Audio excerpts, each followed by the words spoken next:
방금 읽은 본문을 가지고 여러분들과 함께 기초가 튼튼해야 흔들리지 않습니다 라는 제목으로 하나님 말씀 증거하도록 하겠습니다. 뭐든지 기초가 튼튼해야 흔들리지 않습니다. 아멘이십니까? 최근에 몇 해 전이죠. 신축 아파트 부실 공사로 인해서 이슈가 된 적이 있습니다. 그러니까 건물을 지탱해주는 철근 기둥이 몇 개씩 빠져 있는 게 확인이 된 거예요. 그러니까 사람들은 빚져가면서 또 돈 써가면서 어렵게 분양해와서 들어왔는데 부실 공사라니 억울한 마음 또 화나는 마음 가득 쌓인 사람들이 불안해서 어떻게 집에서 살겠느냐 그렇게 하소연했던 적이 있습니다. 이 기사를 읽는데 드라마 한 명대사가 떠오르더라고요. 제가 좋아하는 드라마인데 이 아이유 씨와 또 고 이선균 씨가 주인공으로 나왔던 어떤 드라마죠?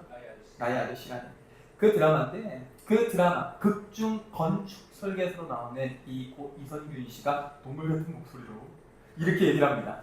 모든 건물은 약간 비슷한데 모든 건물은 외력과 내력의 싸움이에요. 바람, 하중, 진동, 있을 수 있는 모든 외력을 계산하고 따져서 그것보다 세게 내력을 설계하는 거예요. 인생도 어떻게 보면 외력과 내력의 싸움이고 무슨 일이 있어도 내력이 세면 버티는 거예요. 이 대사를 듣는데 우리 신앙생활도 마찬가지라는 생각이 들어요.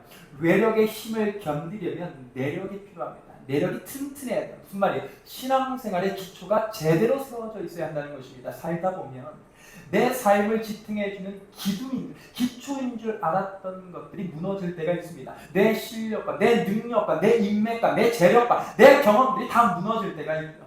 내 믿음 뒤흔드는 수많은 외력들을 마주할 때가 있습니다. 생계의 문제를 마주할 때가 있고 관계의 흔들림을 관계의 깨어짐을 경험할 때도 있고 또 빚의 허덕임을 경험할 때도 있고 결혼 문제, 자녀 문제, 직장 문제, 죄 문제 등 여러 다양한 그 삶의 외력 가운데 우리 삶이 우리 믿음이 흔들릴 때가 있다는 거예요. 이럴 때 우리 신앙생활의 기초가 제대로 세워져 있으면 반대로 얘기해서 우리 신앙생활의 기초가 세워져 있지 않으면 어떻게 된다? 흔들리게 되더라. 무너지게 되더라는 것입니다. 오늘 말씀은 수많은 인생의 외력 속에서 흔들리기 쉬운 우리에게 우리가 세워야 할 그 신앙의 내력, 그 기초가 무엇인지를 분명하게 얘기해주고 있다는 거예요. 바울이 전한 이 신앙생활의 기초가 바로 우리가 살면서 만나는 그 여러 가지 인생의 문제 속에서 그 내력 앞에서 쉽게 흔들리기 쉬운 우리의 믿음을 굳게 붙잡아주는 줄 믿습니다. 아멘이십니까? 네. 우리도 문제 앞에서 쉽게 흔들리지 않는 그런 믿음의 사람도 세워주고 싶잖아요. 그러면 그 말씀을 통해서 우리가 세워야 할, 우리가 복음 그 은혜 안에서 세워야 할 그 신앙생활의 기초가 무엇인지 함께 은혜를 나누고자 합니다. 첫 번째는 우리가 본래 죄인이었다는 사실을 알아야 한다는 거예요. 우리가 세워야 할 첫 번째 신앙생활의 그 기초가 무엇인가? 우리 인간이 누구인가? 우리 인간론에 대한 정립이 필요한데 바로 우리 인간은, 나라는 존재는 본디 하나님 앞에서 철저하게 심판받아 마땅한 죄인이라는 사실을 인정해야 한다. 그 사실을 인지하면서 살아야 한다는 것입니다. 우리 본문 1절과 3절 후반부를 함께 읽어보도록 할 텐데 제가 그냥 읽어드릴게요. 그는 허물과 죄로 죽었던 너희를 살리셨도다. 다른 이들과 같이 본질상 진노의 자녀이었더니. 바울이 이 초대교회 성도들, 특별히 이 에베소 교회 성도들에게 무엇을 얘기하냐면 너희들이 예수 믿기 전에 어떠한 상태에 있었는가에 대해서 얘기하는데 그 상태를 한 문장으로 요약하면 어떻습니까? 우리 모두는 하나님 앞에서 철저히 죄인이었다는 거예요. 구원이 필요한, 심판받아 마땅한 그런 죄인이었다는 것입니다. 우리가 죄인이었다는 말은요, 우리에게는 스스로를 구원할 수 있는 능력이 없다는 사실입니다.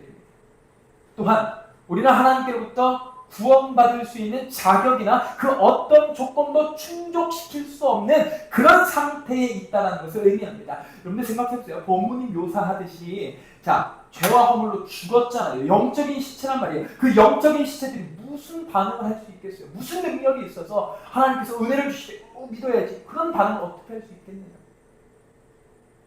하나님께서 너 이렇게 살아야 돼 라고 도전 주실 때 어떻게 영적인 시체들이 그 영적인 뼈다귀들이 그래 나 영적으로 이렇게 선하게 살아야 돼 어떻게 그렇게 행동할 수 있겠냐? 반응할 수 없습니다. 시체는 그 어떤 동력도 없기 때문에 움직일 수 없어요. 반응할 수 없어요. 구원에 있어서 철저하게 무능력한 상태에 있었다는 것이 바로 오늘 본문에 얘기하는 우리가 본 뒤 죄인이었다라고 하는 그 표현의 진짜 의미라는 것입니다. 우리가 신앙생활하면서 견지해야 될 태도가 바로 이런, 우리가 바로 죄인이었다는 사실, 아니 어쩌면 지금도 구원받은 죄인이라고 하는 사실을 늘 잊지 않고 살아가야 한다는 것입니다. 세상에 살다 보면, 또 세상 사람들을 보면 우리 교회 다니는 사람보다 더 도덕적이고 윤리적인 사람들이 있어요, 없어요? 더 선하게, 더 착하게, 더 기부 많이 하면서 영향력 있게 사는 인생 있어요, 없어요? 있습니다. 어쩌면 교회 다니는 사람들보다 더 착하게 사는 사람들이 세상에 널리고 널려 있는지도 몰라요.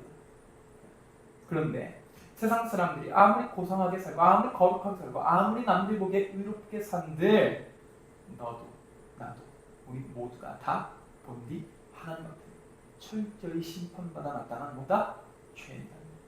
스스로는 아무리 능력이 탁월해 보이고 실력이 탁월해 보여도 내 스스로 내 문제를 해결할 수 있는 그런 능력이 있다 없다? 없다.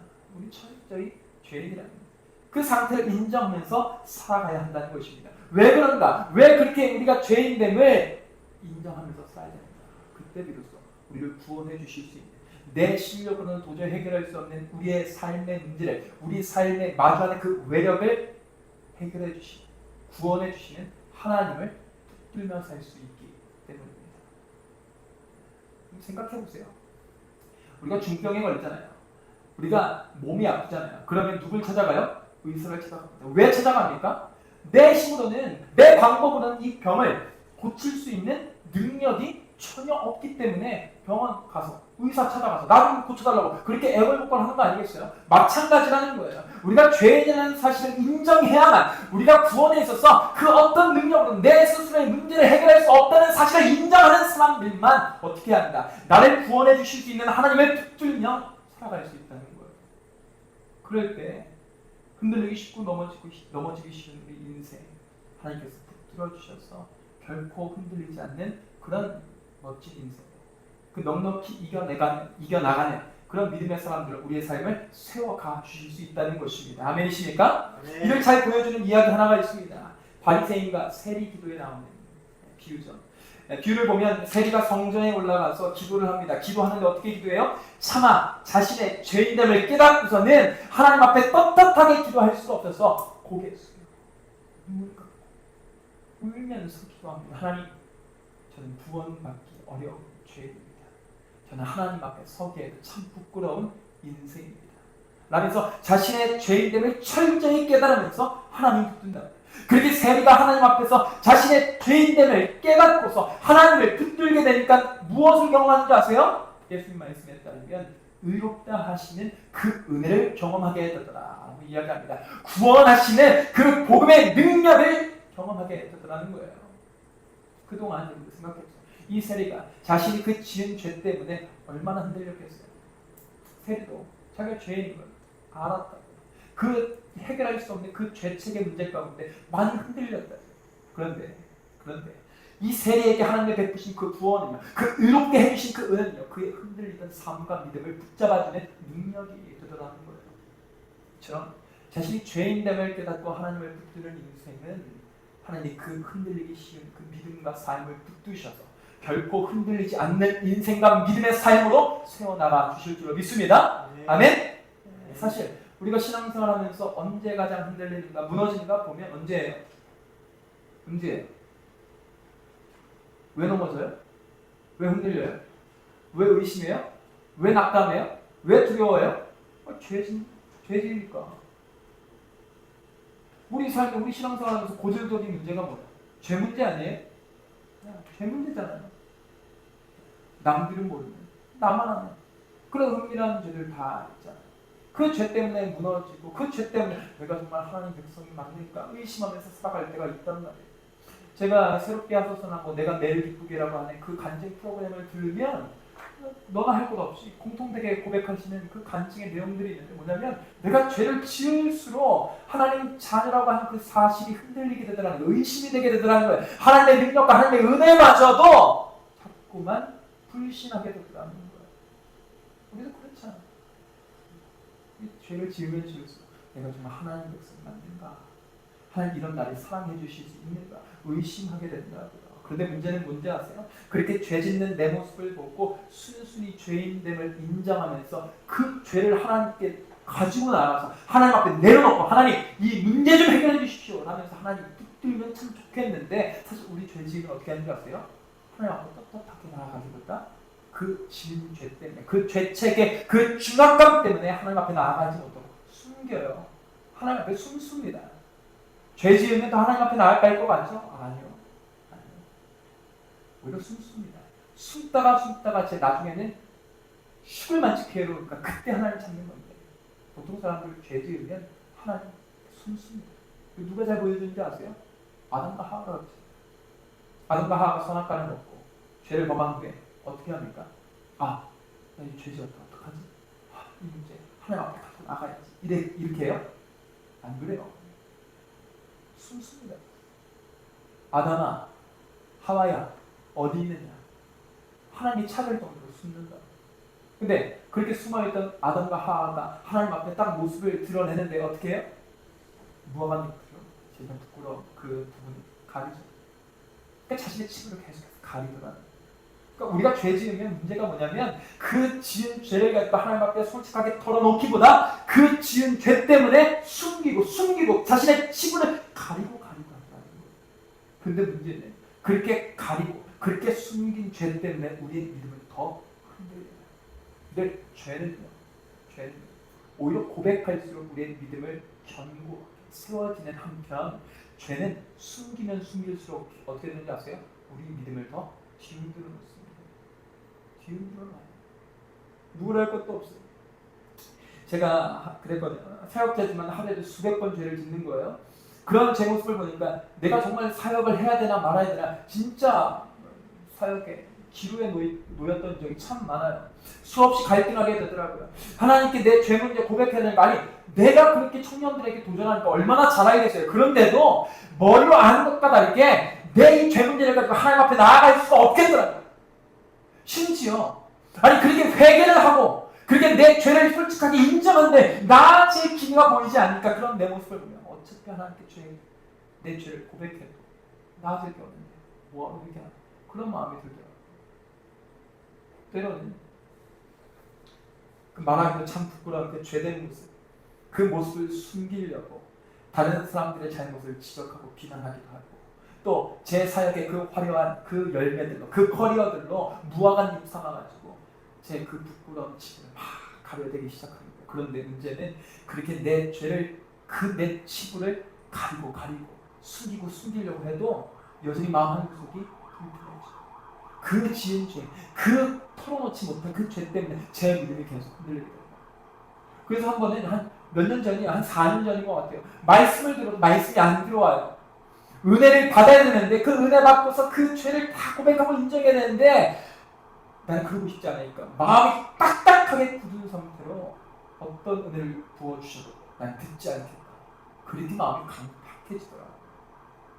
그러니 교회 다니는 게 곤욕. 사역자가 교회 다니는 게 곤욕이면 얼마나 괴롭겠어요. 혹시 건전이 있을까요? 사역자가 교회 다니는 게 기쁨이 돼야 되는데 교회 다니는 게 벌받고 교회 다니는 게 곤욕이면 얼마나 괴롭고 얼마나 비참하겠나. 제 상태가 그랬어요. 근데 그러던 중에 제가 인스타 한 영상을 봤는데 제가 대학교 1학년 때 봤던 영상이에요. 그러니까 12년 전, 10몇 년 전 영상이죠. 그 영상 속에 제가 너무 존경하는 고옥하는 목사님이 나오시는 이 서초역 방면으로 한 2km 정도 가면 사랑의 교회가 있는데 그 사랑의 교회를 지으신 목사님이세요. 이 옥하는 목사님이 돌아가시기 전에 이 초교파적으로 당시 대각성 운동이라고 하는 되게 큰 기독교 부흥 운동이 진행이 됐었는데 그 수만 명의 성도들 앞에서 그 인파 앞에서 이분이 눈을 감고 울부짖으면서 이렇게 기도하는 거예요. 들어보세요. 거룩하신 주여, 이놈이 죄인입니다. 이놈이 한국교회 입만 살았다고 떠들고 행위가 죽어버린 그 한국교회를 만든 장본인입니다. 그렇게 기도하시는 영상을 봤어요. 근데 생각해보세요. 영적인 거장이라고 한국의 그 영적인 거장이라고 인정받는 그 초대형교회 목사님이 성도들 앞에서 자신이 이 한국교회, 이 썩어 문드러진 이 교계의 현실이 바로 자기 때문에 일어난 일이라고 인정하는 게 쉬운 일이겠어요? 어려운 일입니다. 보통 그 자리에 있으면 자신의 공을 드높이기 원하지 자신의 실은 인정하기 싫은 법이거든요. 그런데도 한국교회 이렇게 만든 장본인이 자기라고 하면서 정말 가슴을 찢고 울부짖으면서 기도하는데 그 모습을 보는데 제가 가만히 있을 수가 없겠어요. 제가 그 영상 보자마자 그냥 그 자리에 무릎을 꿇고 앉아서 하나님, 제가 죄인입니다. 다른 사람 비난할 것 없이 제가 죄인입니다. 제가 하나님 앞에 죽어 마땅한, 심판받아 마땅한 죄인입니다. 그런 고백을 하면서 회개하게 되는 거예요. 하나님, 제가 교만했습니다. 내 교만한 죄, 내 사랑 없는 죄, 내 불순종한 죄, 내 음란한 죄, 내 불효한 죄, 내가 지은 죄들 다 인정하면서 그렇게 하나님 앞에 나아가게 됐어요. 제가 죄인, 저를 좀 불쌍히 여겨주십시오. 그렇게 고백하니까 하나님께서 말씀을 통해서 저한테 한 도전, 단음성을 들려주시고 이런 말씀 들려주세요. 다 알고 있어요. 근데도 내가 살아. 너 왜 그러냐고 채근하지 않으시고 책망하지 않으시고 나 다 안다. 그런데도 너 사랑한다. 그 말씀을 해주시더라고요. 그 내 죄인됨에도 끌어안아주시는 그 사랑이 다시 한번 저를 이렇게 세워주시더라고요. 흔들려서 말씀 듣기도 거부했던 제 강팍한 마음을 깨 부수시고 다시 한번 말씀 듣는 자리로, 사명 감당하는 그 자리로 계속해서 내보내시더라고요. 우리 살면서 여러 가지 짓는 죄 많잖아요. 하루에도 수만 번씩, 수천, 보통 인간이 하루에 한 4만 번의 선택을 한다 그래요. 그 몇만 번의 선택 가운데 우리는 한 몇백 번의 믿음의 선택을 하고 그 몇만, 몇천, 몇백 번의 불순종의 선택을 하고 죄된 선택을 할 때가 참 많잖아요. 그런데 그 수없이 짓는 죄를 인정하면서 하나님 붙들 때 하나님은 그런 우리의 연약함을 보시고 내치시는 게 아니라 그 연약한 우리를 붙드셔서 흔들리지 않는 그 믿음의 사람으로 세워가 주시더라는 것입니다. 아멘이십니까? 네. 그러니 우리가 처음 세워야 될 이 신앙생활의 기초, 이 내력의 첫 번째가 무엇인가? 내 죄인들을 철저하게 인정하는 것입니다. 아멘? 네. 이 말씀 듣고 마음 한 구석이 불편해지는 그런 대목들이 있을 거예요. 그런 삶의 영역들이 있을 겁니다. 때로는 어떤 관계의 영역, 때로는 어떤 재정의 영역, 때로는 어떤 취직의 영역, 진로의 영역, 어떤 가정의 영역, 믿음의 영역, 여러 다양한 사역의 영역인데 불편하게 만드는 영역들이 있을 겁니다. 그런 불편함이 느껴지거든요. 하나님께서 우리가 성령을 통해서 주시는 도전으로 받아서 그 불편함을 직시하면서 내 죄인들을 인정하면서 하나님 붙들면서 나아가십시오. 아멘? 네. 하나님께서 치유해 주시고 회복시켜 주실 줄로 믿습니다. 두 번째, 우리가 신앙생활하면서 세워야 될 그 두 번째 기초가 무엇인가 보면 하나님이 우리를 큰 사랑으로 사랑하시는 분이라는 사실을 알아야 한다는 거예요. 이 존 칼뱅이 신학에 있어서 두 가지 중요한 지식에 대해서 이야기를 하는데 하나는 뭐냐면 인간론입니다. 우리 인간은 어떤 존재입니까? 앞서 제가 말씀드렸죠. 인간은 어떤 존재라고요? 철저히 하나님 앞에서 죄인이다. 이게 디폴트. 그래서 이 장로교 신학에 보면 튤립이라고 해서 이 칼뱅 5대 신조라고 있어요. 5대 강령이라고 있는데 이 5대 강령 중에 제일 첫 번째로 나오는 것이 뭐냐면 전적인 타락입니다. 인간의 전적인 타락. 우리 첫 번째 인간의 전적인 타락에 대해서 정립했다면 그 다음 결정적으로 우리가 세워야 될 아주 중요한 요소가 무엇인가? 하나님에 대한 알미라는 거예요. 하나님이 어떤 분이신가? 사랑의 하나님에 대한 정립이 필요하다. 그래서 이 칼뱅의 5대 신조에 보면 이 전적인 타락 다음에 나온 것들이 뭐냐면 하나님의 일하심, 하나님에 대한 일들이 쭉 나와요. 예정도 있고 속죄함도 있고 견도 있고 여러 가지. 우리가 이 본문을 통해서 정립해야 될 그 두 번째 결정적인 기초도 무엇인가? 하나님이 우리를 그 큰 사랑으로 사랑하셨다라고 하는 그 사실을 우리가 생각하면서 살아야 한다는 거예요. 본문 4절에서 5절 말씀입니다. 긍휼이 풍성하신 하나님이 우리를 사랑하신 그 큰 사랑을 인하여 허물로 죽은 우리를 그리스도와 함께 살리셨고, 하나님은 죄와 허물로 죽은 우리를 그리스도 예수와 함께 살리셨다고 얘기하십니다. 본질상 진노의 자녀, 지옥 땔감에 불과해서 심판받아도 뭐라 항변할 수도 없는 그런 연약한 존재의 우리를 하나님 자녀 삼아 주셨대요. 하나님이 끝까지 책임져 주시는 하나님 백성 삼아 주셨다면 어떻게 그런 일이 일어날 수 있었는가에 대한 그 질문들에 오늘 성경은, 오늘 하나님 말씀은 뭐라고 얘기하냐면 그 큰 사랑에 의해서 너희들이 살아났다, 구원받았다, 하나님 자녀가 되었다라고 얘기합니다. 내가 그 하나님의 사랑을 받을 만한 그런 행위가 돼서, 자격이 돼서, 조건을 충족시켜서 내 의로움 때문에 그러한 것들을 얻을 수 있었던 것이 아니라 철저히 나 하나 살리시겠다고 하나님 편에서 헌신하신 그 큰 사랑에 의해서 우리가 살아났다라고 얘기한다고요. 이것이 우리가 정립해야 될 두 번째 중요한 기초라는 것입니다. 여러분들, 하나님이 보여주신 사랑은 우리의 이해관계를 뛰어넘고 우리의 합리성을 뛰어넘는 사랑입니다. 늘 세상 사랑인데 그 세상이 말하는 사랑이 뭔지 아세요? 다 이해의 기초예요.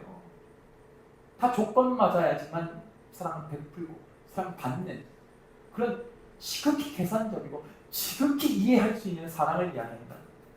최근에 SNS를 통해 보니까 뭐 부부에 대한 글, 뭐 연인들 사이의 글을 읽어보니까 저마다 하는 얘기가 남편이 이런데, 아내가 이런데, 여자친구가 이런데, 뭐 남자친구가 이런데 내가 어떻게 사랑할 수 있겠어? 저 이제 사랑 못할 것 같아. 그냥 끊으려고. 무슨 말인가? 사람들은 사랑받기, 그 조건, 사랑받아야 할 어떤 조건이 충족되는 사랑하려고. 그런데 복음이 말하는 사람은, 하나님께서 오늘 이 말씀을 통해서 우리에게 들려주시는 그 사람은 어떤 사람이에요? 세상이 말하는 그 지극히 이해타산적이고 계산적인 사랑을 뛰어넘는, 말로 다 표현할 수 없고 우리가 할 수 있는 어떤 지식체계로 다 담아낼 수 없는 그 놀라운 사랑을 보여주셨다고 얘기합니다. 생각해 보십시오. 생각해 보세요. 하나님이 싫다고 떠난 우리를 살리시기 위해서 하나님이 인간의 모습으로 찾아오셨을 뿐만 아니라 우리를 대신해서 십자가에 죽으심으로 죄값을 치우셨습니다. 심지어 그렇게 사랑해 주시고 그렇게 은혜를 부으셔도 우리가 또다시 배신하고 우리가 또다시 불순종할 것을 아심에도 불구하고 하나님은 그런 우리를 하나님 백성 삼아 주셨다는 거예요. 이것이 얼마나 놀라운 사랑입니까? 오늘 로마서 5장 8절에 뭐라고 얘기해요? 우리가 아직 죄인 되었을 때 그리스도께서 우리를 위하여 십자가에 죽으심으로 하나님께서 우리를 얼마나 사랑하셨는지에 대한 그 사랑을 확증하셨느니라 라고 얘기하죠. 이 말씀이 얼마나 위대한 말씀인지 아세요? 여러분들, 하나님의 사랑은 우리가 아직 죄인 되었을 때 부어주신 사랑입니다. 그 사랑은 우리가 마치 의인이 될 거라고 하는 그 기대에 기초한 사랑이 아니라는 거예요. 아직 죄인 되었을 때 부어주신 사랑은 여전히 사랑받고 구원받음에도 우리가 계속해서 죄의 자리를 떠나지 않을 것을 아심에도 불구하고 난 너 포기하지 않겠다라고 끝까지 책임지시겠다는 그 결단으로 품어주신 사랑이라고. 이 사랑, 부모도 그럴 수 없어요. 아무리 친한 친구도 그럴 수 없습니다. 아무리 가까운 사이도 그럴 수 없어요. 교육자인 저도 여러분들 위해서 그렇게 할 수 없어요. 근데 누구는 하실 수 있다. 하나님. 사람들은 할 수 없어요. 하나님은 하실 수 있다. 그렇기에 그 하나님의 사랑이 저와 여러분들의 삶을 붙드시면 흔들리기 쉬운 우리 인생 다시 반등할 수 있고, 그 독수리가 날개 치며 올라간 그 비상하는 믿음으로 다시 한번 주님 맡기신 사명에 살아갈 수 있다는 것입니다. 이걸 가장 잘 보여주는 사람이 누군지 아세요? 바울입니다. 사도 바울. 사도 바울. 그 사람처럼 참 억울한 인생도 없어요. 참 힘든 인생도 없습니다. 유대인들에게 복음 전한다는 이유로 핍박받았습니다. 근데 더 괴로운 건 뭔지 아세요? 더 서글픈 건 뭔지 아세요? 자신이 세운 그 교회 성도들로 하여금 비난받고 손가락질 받았던 것도 바울입니다. 바울 좀 이상해. 바울 좀 자기밖에 모르는 것 같아요. 대머리에 말도 좀 어눌하고 못생기고, 자기가 스스로 사도라고 하면 좀 이상해. 자신이 사랑으로 푸는 성도들에게조차 배신당하고 손가락질 받는 거예요. 근데 그 인생의 끝이 뭐예요? 죽음이에요. 죽음. 칼에 몸 썰려서 죽습니다. 그런데 그런 인생, 끝까지 믿음 지키더라는 거예요. 사명 감당하더라는 거예요. 믿음 지켜서 얻은 결과가 고생이고 고난임에도 불구하고 어떻게 해요? 끝까지 믿음 지키더라는 거예요. 그 믿음 지킬 수 있었던 그 흔들리기 쉬운 상황에서도 끝까지 사명으로 살아갈 수 있었던 그 원동력이, 그 능력이 어디에 있었는가 보면요, 하나님의 사랑입니다. 하나님의 사랑. 그래서 사도 바울은 로마서 8장에 이렇게 고백하죠. 누가 우리를 그리스도의 사랑에서 끊으리고 환난이나 곤고나 박해나 기근이나 적신이나 위험이나 칼이냐, 이 모든 일에 우리를 사랑하시는 이로 말미암아 우리가 넉넉히 이기느니라. 아멘이십니까? 네. 우리가 그냥 승리하는 게 아닙니다. 넉넉히 승리할 수 있는 그 믿음으로 살아갈 수 있는 원동력과 비결이 어디에 있는가? 그 무엇도 끊을 수 없는 그 말도 안 되는 사랑, 그 사랑 때문에 넉넉히 이겨내는, 넉넉히 승리하는 인생, 그런 신앙생활을 할 수 있다고. 그 흔들리기 쉬운 그 외력 가운데서도 그 외력을 뛰어넘는, 그 외력을 능가하고 초월하는 그 하나님의 사랑이라는 그 내력이 우리 믿음의 기초가 될 때, 그 사랑에 의하여 우리는 흔들리지 않는 인생 살아갈 수 있다는 것입니다. 아멘? 네. 그런 이처럼 우리가 수많은 인생의 외력 가운데서도 흔들리지 않는 인생을 살려면 그 하나님 크신 사랑, 우리 이해로 다 이해할 수도 없는 그 놀라운 신사랑 확실하고 붙들면서 살아가야 한다는 것입니다.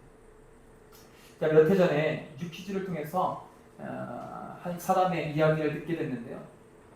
이분이 이제 가수로 처음에는 데뷔했다가 지금은 미국에서 변호사로 활약하고 있는 이소은 씨에 대한 이야기를 들은 적이 있어요. 나중에 한번 여러분들도 한번 찾아보세요. 근데 이 이소은 씨가 가수로 이름을 한창 날리던 시절에 변화의 필요성을 느끼고서는 돌연 변호사가 되겠다고 마음을 먹었대요. 갑자기 가수에서 변호사가 되겠다. 그것도 참 놀랍잖아요. 신기하잖아요.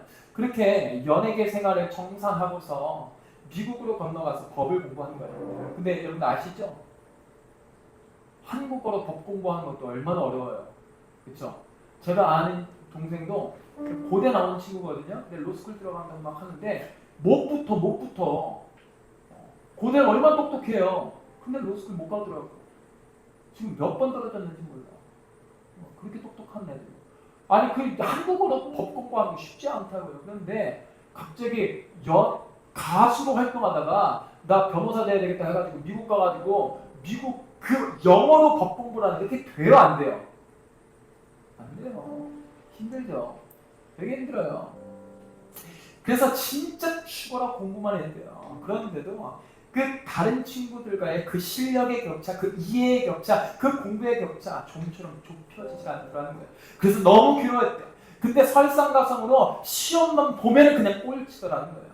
보통은 노력한 만큼 뭐가 좀 진보가 일어나고 성장이 일어나기 마련이잖아요. 그런데 아무리 노력해도 꼴찌하니까 그냥 그 자리에서 포기할까 싶어서 그냥 펑펑 울었대요. 인생의 무기력함이 찾아왔죠.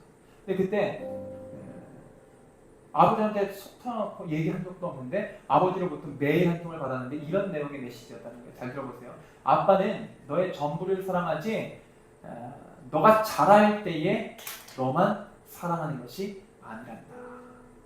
이 메시지 안에 담겨져 있는 그 아빠의 진심, 그 아빠의 사랑을 진하게 느끼는데 그 사랑 때문에 다시 한번 공부해야 되겠다. 아버지 용기가 생기더라는 거예요. 그래서 그 사랑 때문에 흔들리던 멘탈 부여잡고 다시 열심히 공부해서 변호사 자격증 취득해가지고 지금 미국에서 변호사로 활동하고 있대요. 제가 영상 보는데 우리에게도 그 아버지 사랑을 확신하고 그 아버지 사랑에 대한 그 지식을 갖고 살아가는 것이 너무나 중요하다는 생각이 들더라고요. 그런데 하나님의 사랑은 내가 잘해서 부어주시는 사랑이 아닙니다. 그런 사랑이걸라 세상에서도 다 할 수 있는 그런 사랑입니다. 그런데 우리 하나님의 사랑, 그 아버지의 사랑은 내가 잘해서가 아니라 내가 잘 못하더라도 품어주시는 하나님의 사랑이라는 것입니다.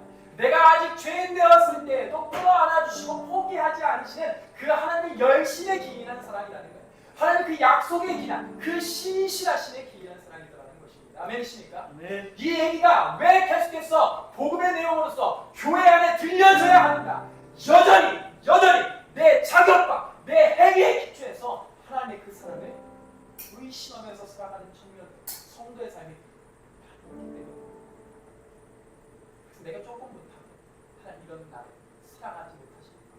라면서 숱하게 무너지고 숱하게 흔들리는 청년들 많이 있기 때문에 아니 믿음 지키는 것 또한 참 힘듭니다. 하나님의 사랑조차 확신하지 못하는 그 신앙생활하는 것이 얼마나 힘들고 얼마나 곤욕이겠습니까? 그러니 사도 바울은 다시 한번 이 말씀을 통해서 하나님은 다시 한번 이 에베소서의 말씀을 통해서 우리에게 하나님 사랑에 대한 그 사실을 확신하기를 바라십니다. 네가 잘해서만 사랑하지 않는다. 너가 잘못해도 나너 사랑한다. 넌 누가 뭐래도 너 스스로 확신이 없어도 너 스스로 무너지는 것 같다. 상황과 감정과 그 어떤 것에 의해 상관없이 너는 내 사랑받는 딸이다, 아들이다. 그렇게 말씀하신다는 것입니다. 이 사랑을 확신하고 이 사랑을 붙들며 살아갈 때 우리는 흔들리는 그 외력과 그 인생의 숱한 문제 가운데서도 우리는 다시 한번 하나님 자녀답게 우뚝 서서 믿음의 사랑으로 넉넉히 승리하는 인생 살아갈 수 있는 줄 믿습니다. 하나님 자녀로 오늘의 삶 가운데 살아내야 하고 감당해야 될 그 사명의 몫을 감당하면서 살아가게 하시는 줄 믿습니다. 아멘. 오늘 그 사랑 우리가 기억하고 생각하면서 우리 이런 찬양의 결단으로 묵상하면서 나갔으면